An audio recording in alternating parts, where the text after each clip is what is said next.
Apprendre le vin. Bonjour, mon nom est Béatrice Dominé et je suis l'œnologue de Divine. Aujourd'hui, j'ai le plaisir d'être en compagnie de Aël Guégan. Et bonjour, donc Aël Guégan, maître de chez de la Celtic Whisky Distillery. Écoute, Aël, j'avais envie de parler un petit peu technique aujourd'hui et j'entends parler de single malt, j'entends parler de blend. Et j'aimerais bien en savoir un petit peu plus. Ouais, c'est deux catégories de whisky qui sont complètement différentes. Le single malt, comme son nom l'indique, c'est uniquement du malt issu d'orge maltée. Voilà, 100% d'orge maltée. Et c'est le côté single vient du fait que cette orge maltée est produit dans une seule distillerie. Donc single malt, 100% orge maltée, une seule distillerie. Un blend, ça va être un travail qui va être un peu plus différent. Ça va être un travail qui est intimement lié aux notions d'assemblage. C'est-à-dire qu'on va, pour notre part, assembler différents whiskies. Donc, tu vois, par exemple, pour Gwalarn, on va assembler 3 types de whisky différents. On va assembler un whisky de malt, du coup, écossais, un whisky de malt français, donc notre Cornog, notre Tourbet, et un whisky de seigle allemand. Donc, un blend peut rassembler différents whiskies avec différentes méthodes de production. Et petite question quand même, parce que tu viens de me dire seigle, ça veut dire que du coup, tous les whiskies sont pas faits à base d'orge. Et non, pas forcément. On peut avoir donc le single malt, 100% orge maltée, et le single grain, pas de l'orge du coup, des céréales autres maltées. Donc le seigle, on l'a dit. Aux États-Unis, je crois qu'on a beaucoup de maïs. Beaucoup de maïs pour faire des bourbons. Tu peux retrouver de l'épeautre. Tu peux retrouver du blé. Tu peux retrouver vraiment toutes les céréales peuvent être maltées. Après, toutes ne sont pas forcément au niveau de la qualité, tu veux dire oui, favorable. En termes de qualité, de dégustation, vont pas toutes avoir des notes organoleptiques extrêmement intéressantes, mais en tout cas, toutes les céréales peuvent être utilisées. J'avais même entendu parler de faire du whisky à base de sorgho.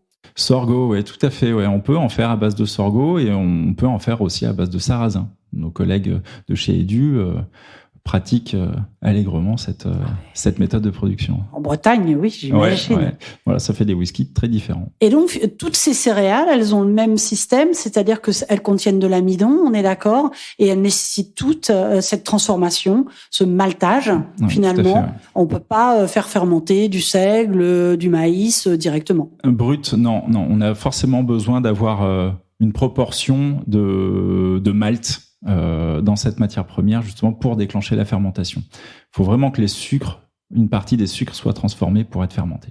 Et du coup, est-ce qu'il y a des pourcentages bien établis? Parce que je crois me souvenir que Bourbon, c'est 51% de maïs minimum. Le rye, donc RYE whisky, qui est 51% de seigle. Est-ce qu'il y a d'autres proportions ou est-ce que un peu chaque maison va faire, je dirais, son assemblage? Pour les blends, ça va être des assemblages qui sont très maison et liés à l'identité de la distillerie.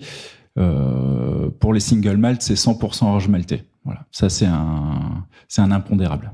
Mais quand tu dis whisky de grain, après par contre l'assemblage en lui-même, c'est vraiment tout type de céréales avec des pourcentages complètement différents. Ouais, complètement, oui. Donc ce qui va amener vraiment du coup de la diversité. Énormément de diversité, que ce soit en France ou à l'étranger. Voilà, différentes façons de faire, différentes façons de distiller. Ça peut être de la distillation à repasse ou de la distillation en colonne, qui se prête particulièrement justement au whisky de grain. Voilà, il y en a vraiment pour tous les goûts dans le whisky et particulièrement en France. Ouais. Alors que dans le single malt, si je me souviens bien, c'est forcément pot still, donc alambic à repasse. C'est-à-dire que c'est une double distillation, c'est ça? Double distillation, ouais. Pour les Écossais, voilà, un single malt écossais passe par une double distillation, alambic à repasse. On distille une première fois, on distille ensuite une seconde fois où on va extraire notre eau de vie. Ouais. C'est ça, donc on part en fait, aller en un petit rappel d'une sorte de bière, c'est ça, même si c'est pas une bière qu'on consommerait. Ouais, tout à fait, ouais, c'est ça, c'est une bière à distiller, c'est un peu comme le vin à cognac si tu veux, où on va avoir des vins qui sont faits pour être distillés. Là, on va fabriquer nous-mêmes ici à la distillerie notre propre bière qu'on va distiller une première fois. Donc les distillats issus de cette première distillation vont s'appeler des brouillis. Et ces brouillis vont être rechargés dans un deuxième alambic qui est un peu plus petit, de façon à produire notre eau de vie. Et c'est cette eau de vie qui va être versée dans nos fûts de Bourbon, issus des États-Unis, pour produire nos whiskies. Et un petit détail, ça sort à combien de degrés du coup de l'alambic ? Ouais, ça sort à plus de 70 degrés d'alcool. Faut être initié quand même pour pouvoir déguster l'eau de vie. Ouais. Mais après, on va les mettre en fût et puis à un moment, on va. Est-ce que ça s'appelle la rectification, le fait de rajouter de l'eau, ou est-ce que c'est pas le bon terme ? Non, ça s'appelle la réduction.